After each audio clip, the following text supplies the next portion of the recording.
Smart city कहे जाने वाले इंदौर शहर में एक बार फिर कोरोना ने अपना आतंक मचाना शुरू कर दिया है। कोरोना संक्रमण तेजी से इंदौर शहर में फैल रहा है। वहीं कोरोना पॉजिटिव की संख्या लगातार बढ़ती जा रही है।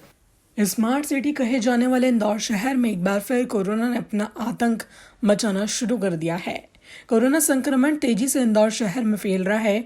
वहीं कोरोना पॉजिटिव की संख्या लगातार बढ़ती जा रही है। पिछले 3 दिनों में कोरोना पॉजिटिव मरीजों का आंकड़ा एक बड़ी संख्या में निकल कर आ रहा है, जो शहर के लिए चिंता का विषय बन गया है। अनलॉक 2 में शहर में दी जाने वाली रियायतों के बाद लोगों में कोरोना का खौफ खत्म होते ही जा रहा है। वहीं लोग बेखौफ होकर घूम रहे हैं, जिसका परिणाम है कि आज शहर में कोरोना ने अपनी चेन पुनः बना ली है। शहर में कल 129 नए कोरोना पॉजिटिव मरीज मिले। कल 2787 सैंपल टेस्ट किए गए थे, जिसमें 2652 नेगेटिव थे। मुख्य चिकित्सक एवं स्वास्थ्य अधिकारी डॉक्टर प्रवीण जाड़े ने बताया कि अब तक शहर में 11,03,925 सैंपल टेस्ट किए जा चुके हैं, जिनमें से अब तक 5,761 मरीज कोरोना पॉजिटिव पाए गए हैं। शहर में 284 लोगों की कोरोना से अभी तक मृत्यु हो चुकी है। 52 लोगों को डिस्चार्ज के बाद अभी तक 4,139 लोगों को विभिन्न हॉस्पिटल से छुट्टी दे दी गई है।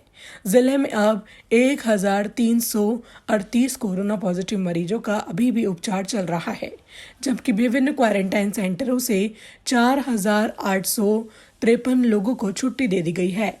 जब गर्मी का मौसम था, जब सर्दी खांसी और ये सिम्टम्स देख के या बुखार के सिम्टम्स देख के एक अंदाज़ा लगाया जा सकता था कि ये कोरोना के सिम्टम्स हो सकते हैं। लेकिन जब अब ये मानसून आ चुका है तो अधिकतर इस मौसम में सर्दी खांसी जैसी बीमारी होती है। अब क्या चुनौतियां हैं स्वास्थ्य विभाग की टीम के सामने कि हर किसी को सर्दी खांसी है तो क्या वो सिम्टम्स कोरोना की तरफ ही इशारा करते हैं? जी नहीं, ऐसा नहीं है। अन्य भी कई लक्षण होते हैं, जैसे सांस की तकलीफ यदि होना आवश्यक है तभी हम उसे सारी में लेंगे। यदि कोई व्यक्ति कोरोना या कोविड से पीड़ित है तो उसके ऑक्सीजन सैचुरेशन कम होता है, तो क्लिनिकल परीक्षण करने के अतिरिक्त कुछ हमारा पैरामीटर्स रहते हैं। जब वो पूरे होते तो ही हम उसको कोविड में लेते हैं और उनकी जांच कराते हैं। IMA द्वारा एक रेड अलर्ट जारी हुआ है, जिसमें कि डॉक्टरों की मृत्यु 7.5 बताई जा रही है। तो उसके लिए इंदौर में क्या जागरूक करने के लिए क्या अभियान है या फिर क्या योजना है? बीते कुछ समय में कई डॉक्टर न सिर्फ संक्रमित हुए हैं बल्कि उन्होंने अपनी जान से भी हाथ धोया है। और IMA का जो नया अभी आया है, सर्कुलर आया है, उसके हिसाब से डॉक्टर्स सबसे अधिक खतरे में रहते हैं यदि ये सही तरह से अपनी सुरक्षात्मक उपायों का उपयोग किए बिना मरीजों के पास जाते हैं, मरीजों का उपचार करते हैं या फिर सैंपल लेते हैं या कंसल्टेशन करते हैं। इसलिए ये गाइडलाइन जारी की गई है कि कृपया समुचित संसाधनों का उपयोग करते हुए पहले अपनी स्वयं की सुरक्षा करें, तत्पश्चात फिर अन्य लोगों के उपचार करने के लिए आप प्रयास करें। सर, इंदौर में लगातार कोरोना पॉजिटिव की संख्या बढ़ती जा रही है, क्या स्थिति है शहर में? कल 2,787 सैंपल्स की रिपोर्ट आई थी, जिसमें से 2,652 नेगेटिव थे और 129 पॉजिटिव थे। पॉजिटिविटी का ये प्रतिशत 4.6% आ रहा है। जैसा कि मैंने बताया था कल भी आपको कि हमारा टोटल अगर हम देखें तो 5% के आसपास पॉजिटिविटी चल रही है। उस लिहाज से चूँकि सैंपल ज़्यादा लगाए जा रहे हैं तो पॉजिटिविटी ज़्यादा आ रहे हैं। सर, किन क्षेत्रों में से ये सबसे ज़्यादा कोरोना पॉजिटिव निकल रहे हैं? अभी सामान्यतः उन्हीं क्षेत्रों में से आते हैं जहाँ पहले केसेस निकल आते हैं। उनके क्षेत्रों में जब हम प्राइमरी और सेकेंडरी कॉन्टैक्ट को ट्रेस करने के पश्चात उनका सैंपल लेते हैं, अधिकांश उन्हीं क्षेत्रों में से पॉजिटिव आए हैं।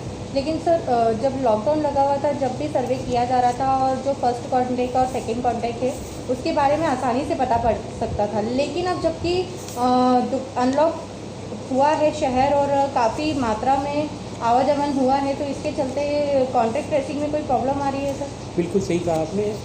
उस वक्त ये था कि व्यक्ति एक ही परिवार में या पास पड़ोस में मिल जाया करते थे। इस वक्त कहीं इधर गए हुए परिवारजन ये बोल देते हैं कि ऑफिस गए हैं, काम पे गए हैं, भले ही वो व्यक्ति घर पे हो। कई बार झूठ बोलने की प्रवृत्ति भी होती है। इस तरह से कुछ दिक्कतें तो आ रही हैं और हमारा काम काफ़ी बढ़ गया है। सर, जो कोरोना पॉजिटिव निकल रहे हैं उनकी कॉन्टैक्ट हिस्ट्री प्रॉपर नहीं निकल पा रही है?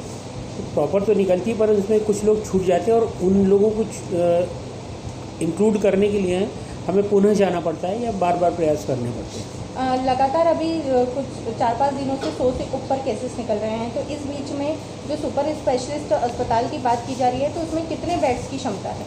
सुपर स्पेशलिटी बेड वो 500 अस्पताल का एक हॉस्पिटल है जिसको आवश्यकता पड़ने पर लिया जाएगा। वर्तमान में हमारी जितने बेड्स अन्य अस्पतालों में हैं वो भी 20% की ऑक्यूपेंसी पे चल रहे हैं, इसलिए हमें तत्कालिक रूप से सुपर स्पेशलिटी की आवश्यकता नहीं है। लेकिन लगातार सर 100 पेशेंट निकलना और उसके बाद में अगर ऐसे ही आगे अगर इसी तादाद में इसी संख्या में निकलते रहे तो क्या लगता है सर कि शहर लॉकडाउन की ओर फिर जाते जा रहा है? लॉकडाउन का लगना प्रशासन और क्राइसिस मैनेजमेंट कमेटी के ऊपर निर्भर करता है कि वो परिस्थितियों का आकलन करने के पश्चात क्या निर्णय लेते हैं।